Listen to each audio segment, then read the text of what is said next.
So what does the president do after he decides that he's no longer interested in being the president? Well, how about spending a great deal of time in the studio painting and doing it very, very well? Tawn Downs, Natalie Vandenventer, and I want to make sure that I get the titles correct. Tawn is marketing and communications for the Arizona Historical Society, and Natalie is with the Sandra Day O'Connor Institute, and they're both kind of close together too.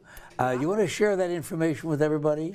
Yes, well, it's interesting because the O'Connor, the historic O'Connor house, is located right next to the Heritage Center. It was moved there. It was moved there about 12 years ago, and now we just had an event there last night, and we'll have another event tonight. So when all of this started to come to play, Ambassador Barrett wanted to bring this exhibition to Arizona, and she came to the Institute. She's on our advisory committee, and she said, where should we go? We need a venue. Yeah. And so Sarah Suggs, our director, said, you know what? The Arizona Heritage Center is right next door to the O'Connor house. Let's see what we can do. A great location, a great lady, location, and a great idea. This exhibition, well, let's tell everybody about who the artist is.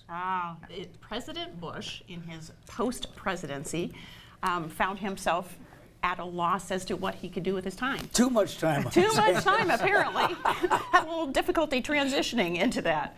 So he took a cue from Winston Churchill, who started painting after he left his presidency, and found it to be very rewarding. And that's how his career started. He began painting in 2012, and he had a series of 3 different instructors, and it wasn't until 2015 that he began working with Cedric Huckabee, who was the youngest of his instructors.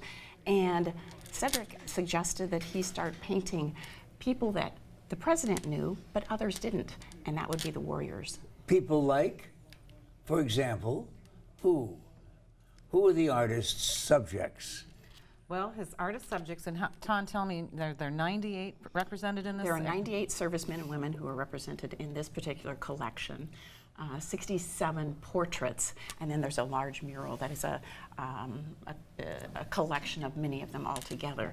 And their stories are incredible. Individual stories, individual portraits to go with the stories. Yes. And what really gets me, though, about these, we're not talking about somebody who decided as a hobby to pick up the brush and a collection of pastels and spend a little vacation time. He's pretty good. He's very good. He is very good. It's amazingly. Yes, he is very good.